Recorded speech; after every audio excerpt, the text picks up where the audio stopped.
Welcome to Equal Inspired, the inclusive podcast, brought to you by Equal IT. Simone Gemkow joins us, who brings over a decade of accomplishments in the field of automotive product engineering, particularly with esteemed British automotive luxury brands. Her impressive journey combines a solid academic foundation, highlighted by her PhD, with hands-on expertise and exceptional interpersonal skills. These attributes catapulted her from an accomplished engineer professional to a proficient people manager. In her current capacity as a manager, she manages the growth and development of a team comprising top-tier engineers specializing in automotive engineering. Simone's influence goes beyond her workplace as she assumes the role of the president of the International Association of Women in London, IAW. Here, she fosters a vibrant community of professional women in London, and her relentless commitment to advancing women empowerment and gender parity makes her a real exemplary role model for all. In her interactions with fellow female professionals, Simone recognised that career progression and people management could be more accessible for many. And along her journey, she's been really fortunate to benefit from mentorship in leadership. Recognising that not everyone has immediate access to mentors, she generously shares her insights and experiences through her blog, Career with a View.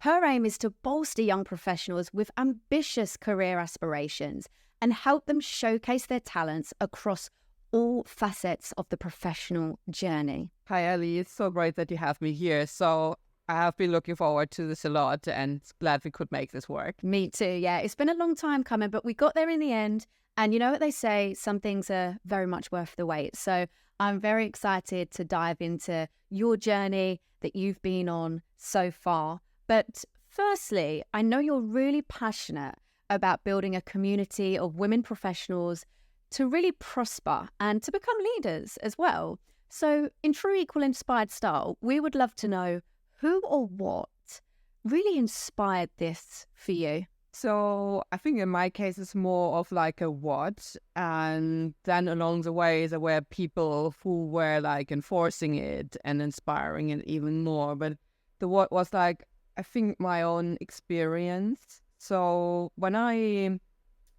joined the path of becoming an engineer, I never really thought about differences between women and men, etc. Because we are all the same, But then as part of my career, I came along certain things like I feel like I think a little bit different. I have certain issues, not because I'm a woman, it's just the way we are raised and how we are wired. And there was not a lot of other women in my field with whom I could exchange, right? Just double checking, is this maybe me or is this something like this? And that became for me kind of really important along my path, to exchange a lot with other women who are in similar fields, who are in leadership, and just support each other, right? And then along the way, I came across women who have already gone this path, and I thought that was always great. And then asking them so what was your experience? And they told me very similar things to what I experienced. And it's like, this is great, I'm not alone. We can support each other. And this is basically how I came to being very passionate about building a community of women, because this is basically just to compare notes, support each other, and as women just take a little bit different, and that's absolutely fine, right? It's like that we can support each other. I love that. It's building that support system, drawing on your own experiences, and now you're paying it forward with the community initiatives that you're driving that we're going to dive into a little bit later. But thank you for sharing the what in terms of what gave you that inspiration. You started your career as an engineer and you're now a manager in the automotive space.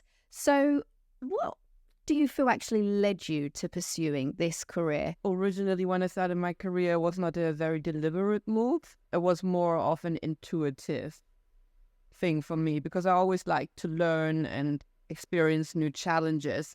And when I started my career, I thought in the field I was in, I was actually running simulations on a computer for automotive engineering behavior.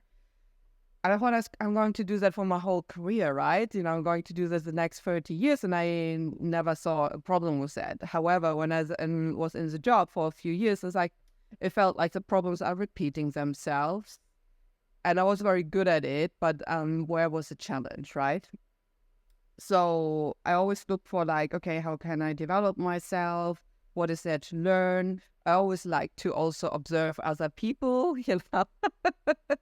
and just see what they're doing. And then I just broaden my field. So I did I went into different engineering parts of the business. So then I worked in body, for example, got a bit of accustomed to okay, manufacturing, concept, design, and other attributes like something we call NVH, so noise, vibration, and harshness. It's just basically does their squeaks and rattles. Got myself exposed to this. And then after that, again, I felt okay, what is the next challenge? And then it was it kind of led me naturally into management, because people also said oh, you're really good, you're very organized with your work, you're very reliable. I think what you do for yourself, you actually could bring that to a team, right? And I also that I said I want to become a manager. I was at some point actually asked because someone was leaving, and the leadership board was thinking I would fill that gap very well, and so that's how I became manager. And I always felt like a very natural progression, although I didn't really deliberately say I want to be a manager and this and that, but it felt natural.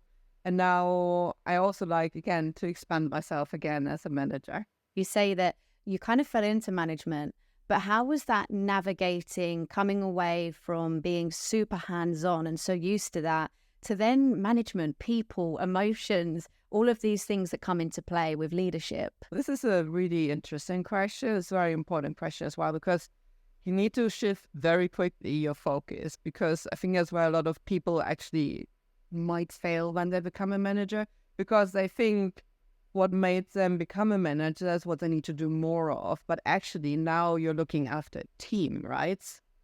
So it's not about you anymore. You need to make sure that your team is getting successful. So there's a lot of completely new areas, and it's actually taking you away a lot from the technical work, more towards making sure on a high level that your team has everything they need. So they have the budgets, they have enough colleagues, so hiring, making sure the team size is appropriate.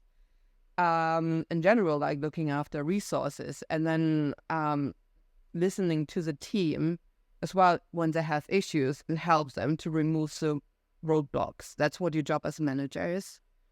But then also on a more detailed level, because you're still, although you're not doing the work anymore, you're still responsible for the outcome. That's very interesting. So you're not doing the work, but you're responsible for the outcome.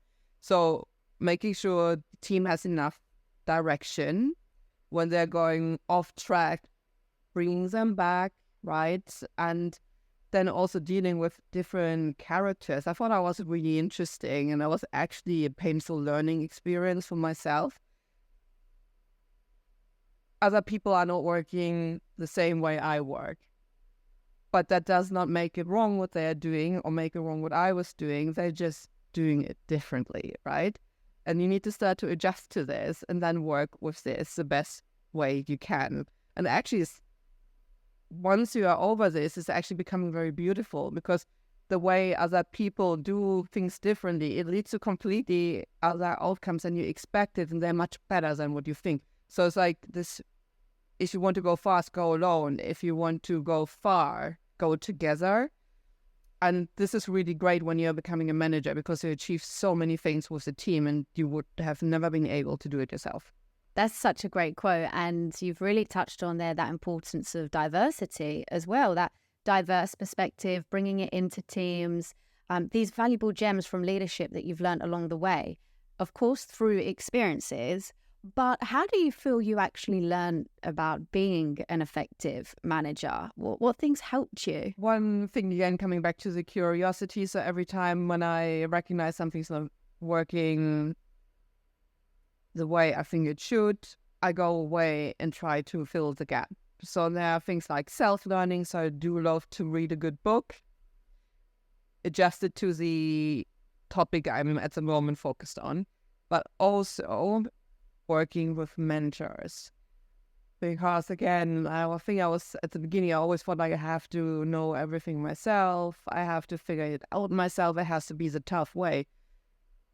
The way will be tough one way or the other, but like you don't have to figure it all out by yourself. So basically, working with people who have been in the situation before, have dealt with this before, sitting down with them and pick their brain. So yeah, mentorship is massively important here. And I think that actually helped me the most along the way, because what those people do for you is like, okay, you describe a problem, because it's like a dialogue, and it's not coaching. It's like literally they share with you their experience and give you pointers. And it's like, you can look at the situation in different ways, and this is what you could do about it. So where do you want to go? And you get those gems of knowledge, right?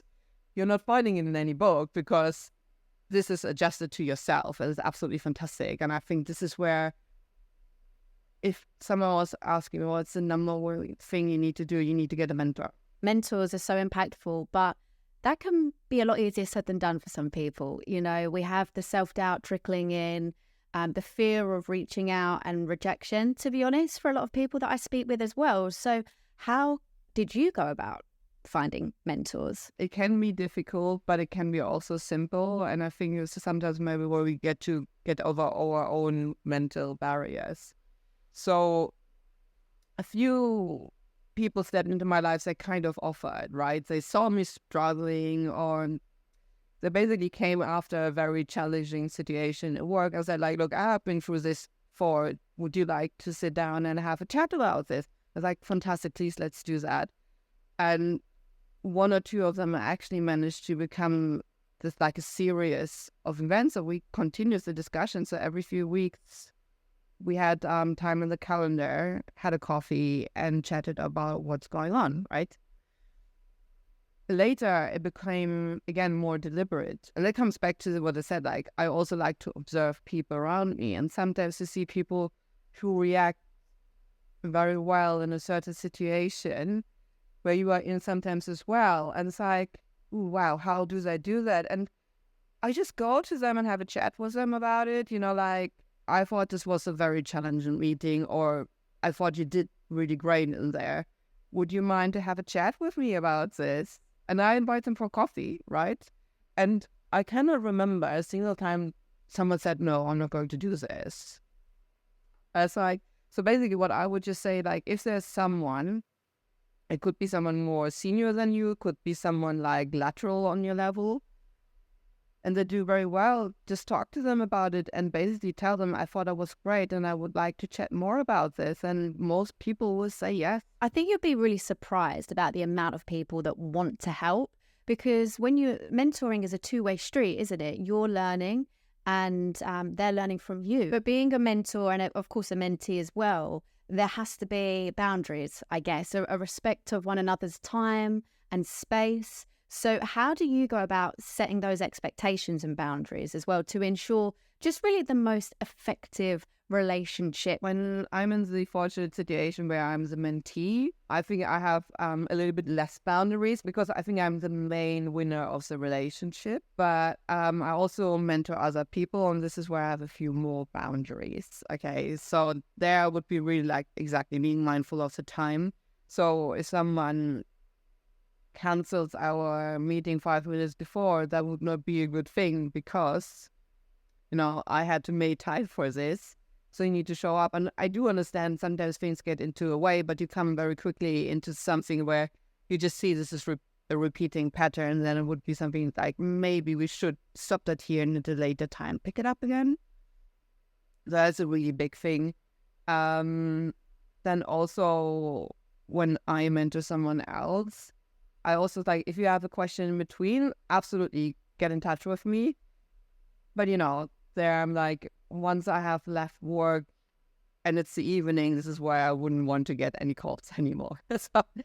And this can happen that people give you a call, like, I just was thinking about something, but it's 8 p.m. in the evening. It's like, that's definitely a boundary for me.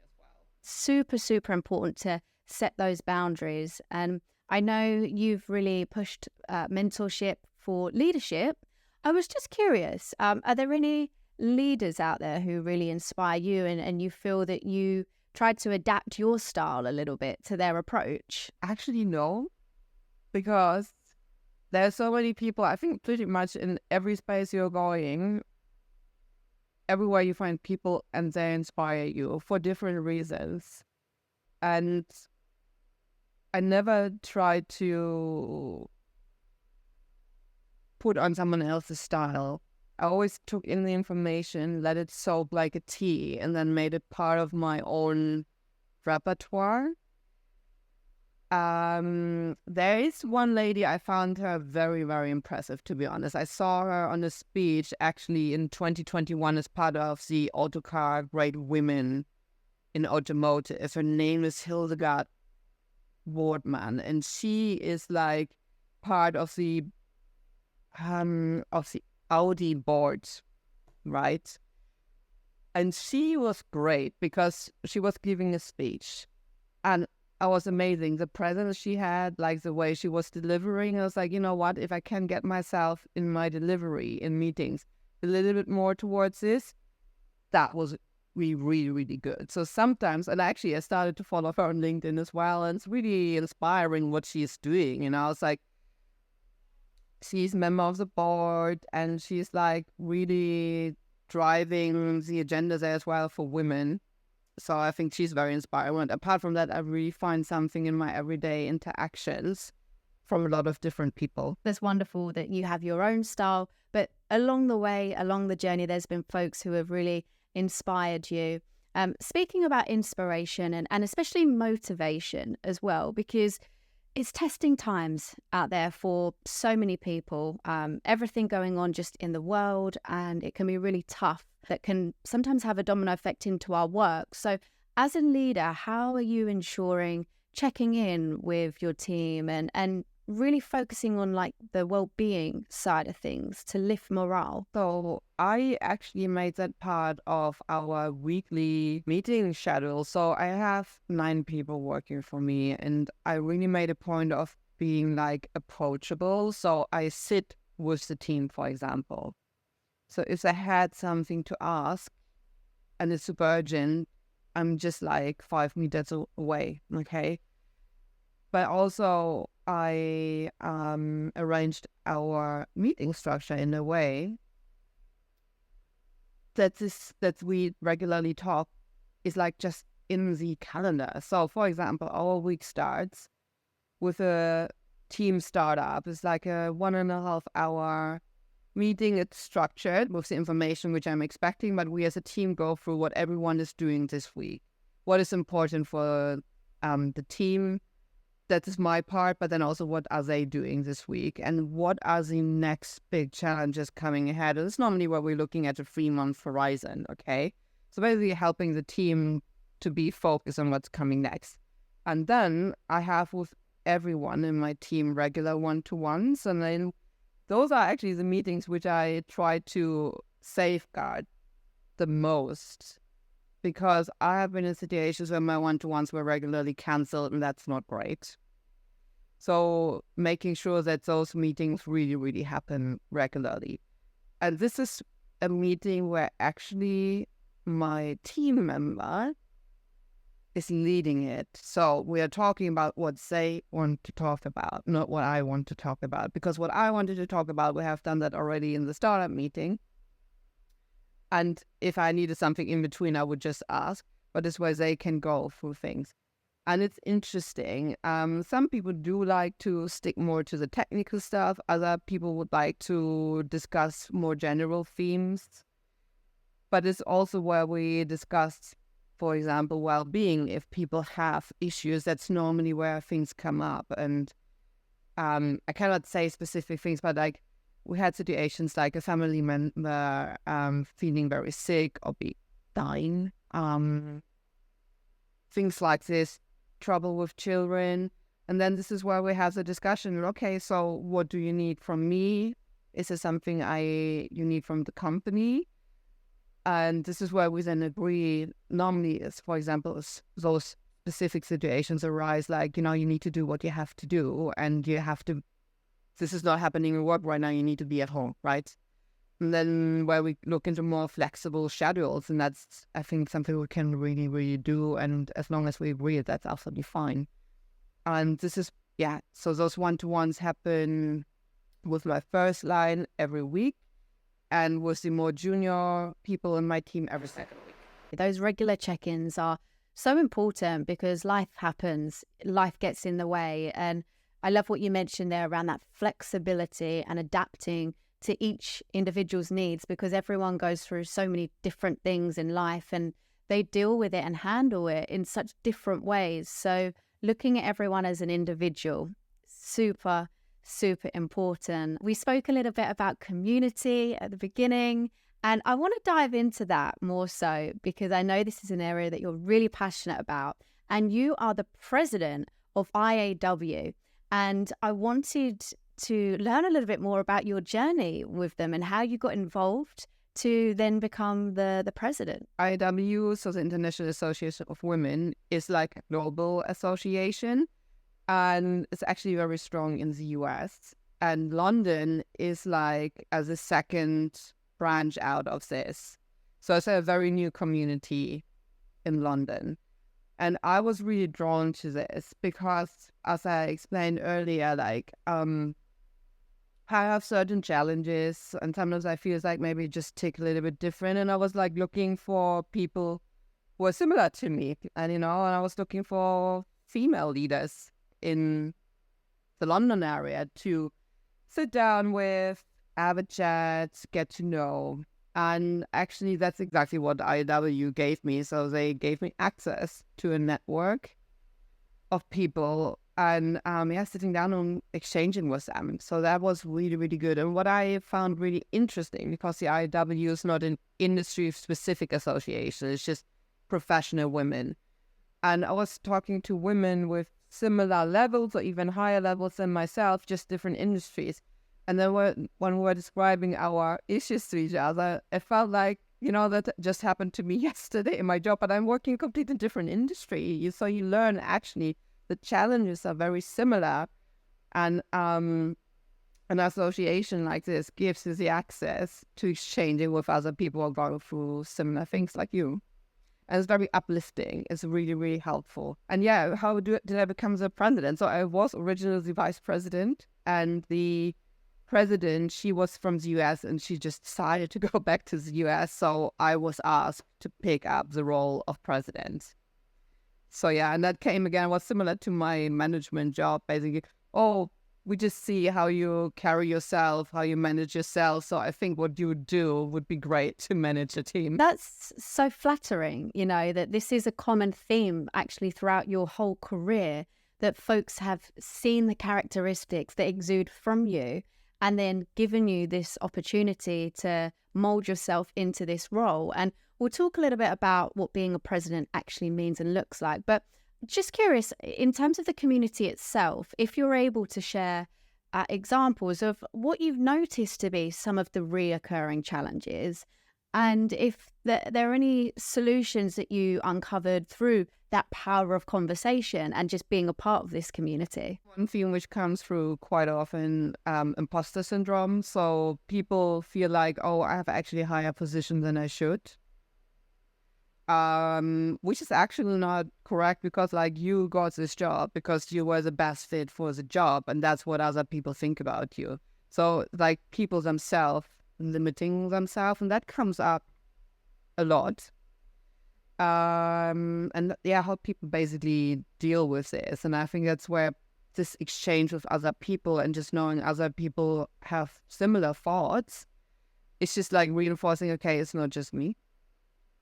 Then the other one, how do I progress my career? How do I actually actively drive it? That comes up a lot as well. So and this is where you can really exchange, where people share their stories and are helpful to each other. So, for example, people then start to talk about how they negotiated actively a better salary, or how they actively asked for the promotion successfully, and then they share. And in general, like how people have something like a strategy, there are people who are very deliberate about their career and they know exactly where they want to go. And then they say like, okay, so this is my short-term plan, my mid-term plan, and my long-term plan. And if you're not working together in the same company, you're very free to share those things, right? So you can learn from those things. It's like, sometimes you listen to this, like, oh, I never thought about this. And then you go home and it's like, whoa, sit down for half an hour. It's like, I do my own plan right now, okay? And this is really the conversations which happen very naturally in those settings are very, very helpful. And again, it's not mentoring, but it's like, again, people share their own things and then they get like very tailored responses. Super helpful. This is so helpful. And what gems have stood out for you, particularly around imposter syndrome, from conversations you've had, things you've maybe overheard, that resonated a lot with you and that you maybe have implemented yourself? The first thing there is like when people start to just accept that the thought is there, but not being dominated by the thought, because we all sometimes feel a little bit out of our depth. But I think also that is normal, especially when you're new to a role. Like, you don't have to know all of the answers, right? And it's just accepting that fact, like, I don't know everything, but like the skills I have, the way I carry myself, the way I approach problems, this is what's making me successful. And what I don't know today, I will know tomorrow, right? So accepting that this is a journey. And I think this has been very helpful for myself, like just accepting that you have to learn and that you don't have to know it all right now. And I think once you have accepted that, it really, really helps with imposter syndrome, because you don't assume yourself that you have to be perfect, right? And then the other thing as well, asking very, when I don't feel sure about something, asking very actively for feedback. For example, from my boss. I'm not telling them like, oh, I feel a little bit imposter syndrome. I'm not sure I'm doing my job right. Not what I'm asking. It's like, well, there were some challenges over the last few weeks. This is how I experienced. I think it went well. Maybe this didn't went so well. This is my own personal analysis. What do you think? And then you get feedback, and you will see most of the times you might think very negatively about it, but they're like, oh, you did well, and then they give you some pointers. Also asking like, what are actually the expectations and why do I think I'm good at, etc. And then you will see how other people from the outside view you through this feedback, which you proactively facilitate.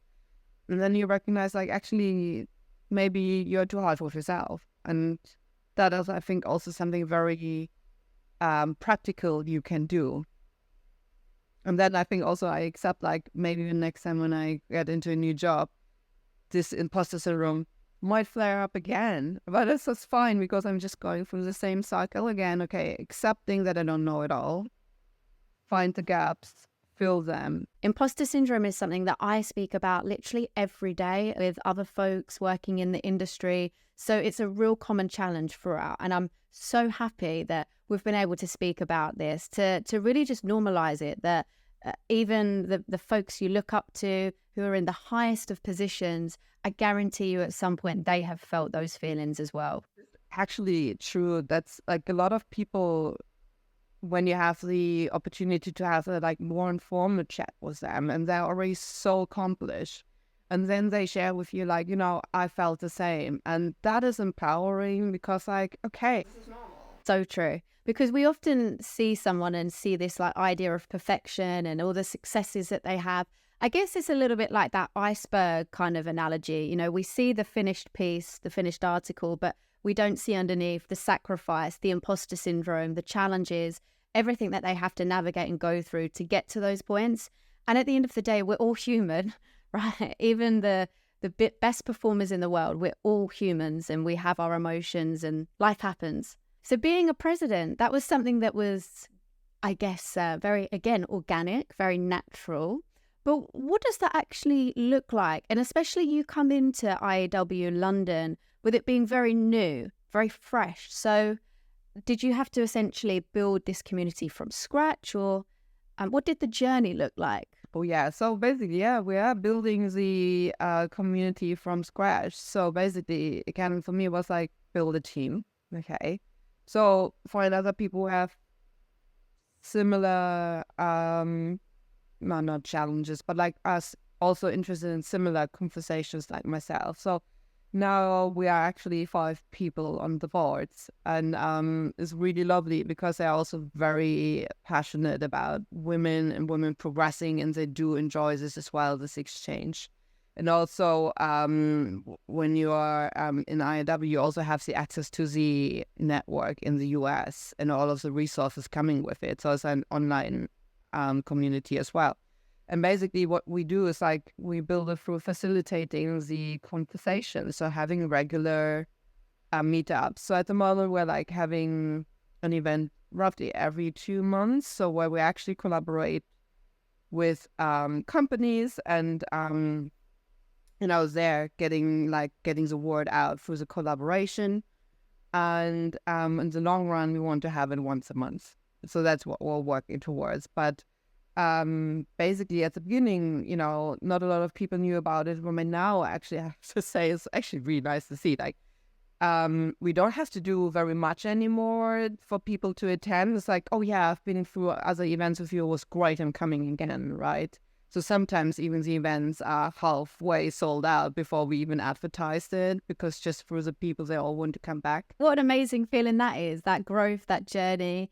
And building something from scratch is definitely a task in itself. And like you say, getting that awareness, but your values have always stayed to the core of what you stand for at IAW. And that's why that authenticity and that ability to have vulnerable conversations is trickling through, and people are coming back. They want to go to these events.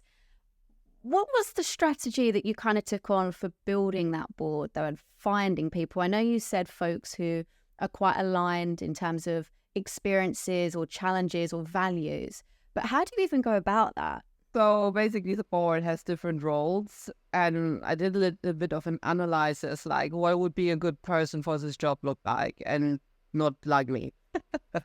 Yeah. So they need to have different skills. So for example, we have an ambassador for IAW. This should be people who's more outgoing, maybe a little bit more extroverted. So like, what are key skills of those people? And then when you talk to people about the IW, they show interest, and then, we have those roles open, and basically it's something which would fit to the person. You just have a very open discussion about this. Basically, you try to build a board which is diverse, right? So the idea, what people want to achieve, is that like the vision is the same, but they all do things differently, but the way they are is great for the role they're performing, right? And yeah, basically filling all of the gaps of like, what would be a good team look like? I believe actually a friend of mine, Sai, is involved. Yes, she joined us a few months ago on the board, and it's so good to have her. And she's really a powerhouse, and she's very inspiring herself. But it's like, yeah, it's really good to have her on the board. Yeah, really inspiring person. What's been some of the biggest challenges setting up a community, growing a community? Because everything has to be grown from scratch, and at the beginning it's just difficult because people have never heard about it. But I think also, again, accepting the challenges and that they are there and that it just takes time. And yeah, at the beginning it was like you maybe had only 4 or 5 people coming to the event, but that was absolutely fine. And now you have like easily 20 people coming because they have been there themselves, they enjoyed it, they talked to other people, and just giving it time and accepting it. So I don't expect this to be overnight a huge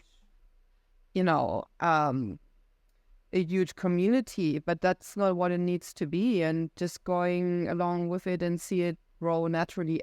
Again, maybe the way I do things is very intuitively, and it's just like give it time to grow. And now we also have like really good collaboration. So for example, a few months we were working together with a financial advisory called Brown Advisory, and that was absolutely fantastic. It was such a good event.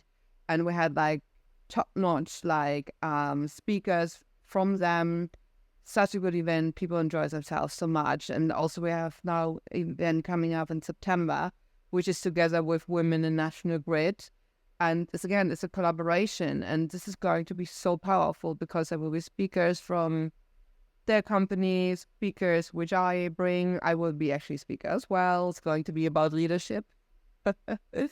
And I'm really, really passionate about this. And this is going to be, again, top-notch event. It sounds like it's going to be brilliant. And for anyone who is interested in attending, how can they get involved? Perfect question. So the event will be on the 26th of September.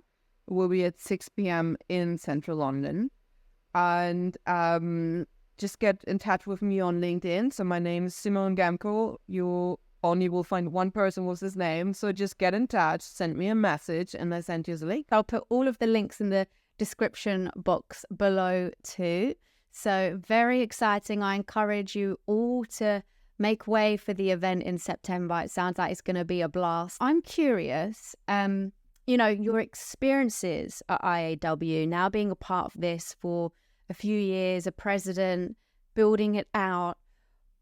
How has this experience influenced your perspective on empowerment, on leadership? It just reinforced, for me, the importance of community and mentorship and exchanging with other people. So that, I think for me, it really comes back when I started my career. I always thought I have to do it myself. It has to be hard. I need to know it all. And it just reinforces this, no, it doesn't have to be this way. And actually exchanging with other people and having the community is so important. And being now with IAW as the president just reinforced this as well. Now it's maybe more like that I'm more in a giving position, so giving back. But there are some people, they ask me those things which I asked myself 5 years ago. It's if you want, I'll have this chat with you. And then people come back and it's this was really, really good advice. I'm so glad that I had the community to ask. Just on that note of advice, what is the best piece of career advice that you've ever received that you feel you really do try and take action on every day? So many. Give me a few little gems then. You don't have to pick out just one. I think actually, and I learned that later in my career, you should have a good idea about what you want to get out of your career. Is this a very specific position, or is it a specific way how your day looks like? It's very personal. But really think about what should all of this look like in the short term, in the midterm, in the long term. So I think that's where being more strategic comes in, because that will help you to craft your career accordingly and get out of it what you want. And it helps you to create the path. Maybe when this advice was first given to me, I didn't fully understand what that meant, but now I really do know what this means, because otherwise you're just floating and you end up with things potentially which you didn't want, right? Then it's okay to ask for things. So, for example, having a very frank conversation with your boss about what your future is going to look like, that you do want a promotion, etc. So you should obviously not be in the way I want to be promoted next month. That's not working, but having a very frank conversation about what you want to achieve in a longer time frame, and then they can help you with this, and they know exactly where they stand with you as well. Very important, right? And then they also can help you to get there. For example, okay, I get your career plan. Here's a bit of advice, which I think gaps maybe you have to fill, things to do more of. And these are things you only get when you are transparent with people. Yeah. And it's a proactive way of just extending what I said before, know where you want to go, and then also force a discussion. And then the other thing is the mentorship. This is so important. I think that's maybe actually my number one thing.